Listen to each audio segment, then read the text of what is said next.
Hi, this is Chef Remy. Today I'm going to show you how to make crepes. I'm going to show you the different kinds of pans, how to make the batter, how to fold the crepes. Now, we're not going to be showing any fillings because there's so many different kinds of fillings. There's sweet fillings, savory fillings, fillings with lobster, fillings with fruit, and so on. Okay? So let's get started with the different types of pans. Okay, here goes.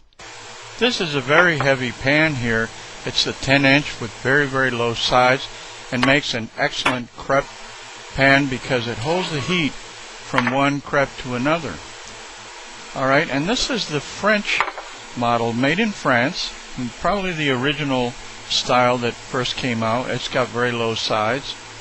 This is one I found in a thrift shop. I like it. It has a wooden handle and extremely low sides, and I love the little crepes. They're good when you're stacking them. Now this is the upside down variety, which I'll show you. I'll make some crepes with it. It's the upside down method, and of course it has a wooden handle so it stays cool. That's where the heat goes in, and this tells you that it is a crepe pan. I'll show you what I mean by that. I'm going to put it inside of a, we'll make believe we have, see, we put it upside down into the batter, make believe we have some batter in that pan there. And here's the electric version of it. See, the dome, and of course you get it real hot, and when you flip it over into the batter, just like that, I'm going to put the pan in there so you'll see how it fits into that groove there. Yeah, that groove. And I don't know if you like that or not, but anyway, that's how you do it. You put it into the batter and lift it up real quick. You only have it in there for like 1 second, and the crepe will hang on and cook. Okay, and this gadget here is for making pancakes, really, but I've made crepes in it. I don't know if you would like that or not. I don't particularly like it, but it's there. Anyway, here is what you're going to need for the making of the batter: an egg, 2 tablespoons of butter, a little bit of salt, some milk, and some flour. I'll show you. I get it ready like this right here. So we have 3/4 cups of flour, we have a ½ teaspoon of salt, 1 cup of milk, and 1 egg, and 2 tablespoons of melted butter.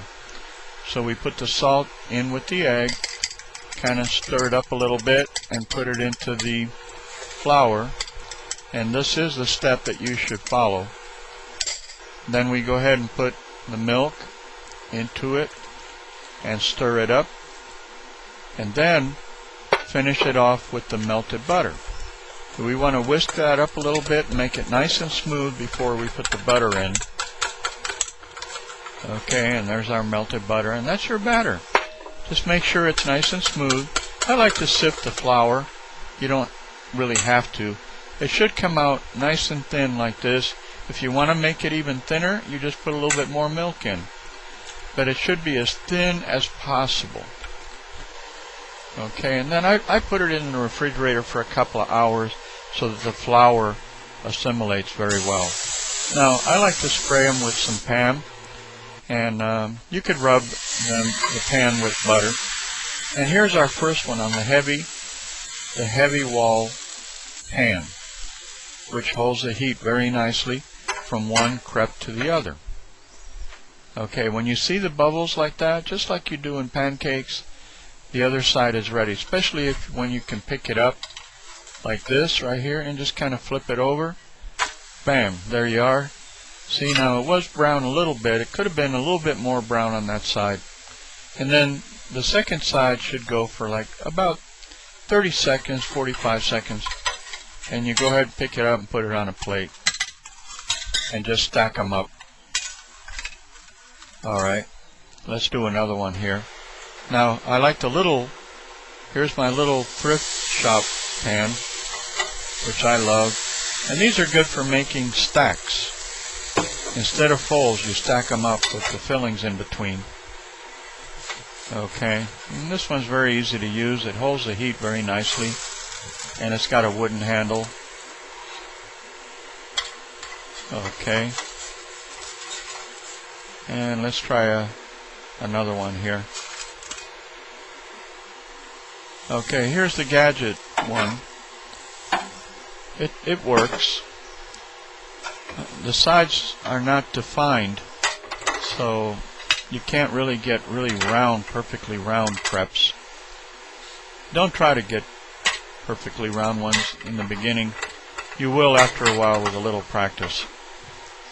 Okay, see, so that's all you do is you just kind of flip it over and you're ready to go. And here's our French pan, which is really the best one for making crepes. It just comes out so uniform all the time. That dark spot you see there is where the pan burned a little bit. I let it go too long. Doesn't hurt anything. Okay, and now we're ready to flip it over to the second side. And just give it a flip. Just like that. We'll do this one and then we'll do that little one. See? Once it flips, don't move it. You'll see what I mean in a second. And that one's ready to pick up. And I'm going to show you how to fold these in the next section of this one video. Okay, for example here, this fold right here is the classic regular crepe fold. Okay, so you would have your filling in there. That could be shrimp in a nice sauce. Here's your roll-up fold. Again, that could be sweet or savory. And you would have a stack of these. Very nice. And then here's our half fold. This would be good with, say, like eggs and bacon or ham. Here's your crepe Suzette fold. And then this one here, you would make sure you stay away from the sides with your filling, and then you just kind of form a pocket like that. Okay, and then here's another one. This is another fold, and this is the burrito fold. So we just kind of roll it up and just shape it like a burrito. There you go, just like that. That's a real good one if you have some big pieces inside, like lobster or shrimp, or not vegetables, but fruit. And then finally, here's another fold right here. This is, I don't think I'm doing it right, but it's the blintz.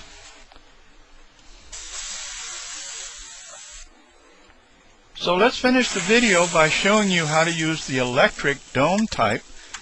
Okay, you see how we dipped it into the batter. Of course, we tested it for heat first by putting a little bit of water droplets on it. And then we just kind of watch it, and when it's ready, we just flip it over. And here's our crepe Suzettes.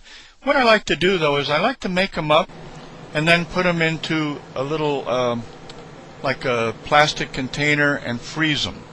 And then when I'm ready to make some crepe Suzettes, I make the sauce. And, I'll show you that in another video, okay?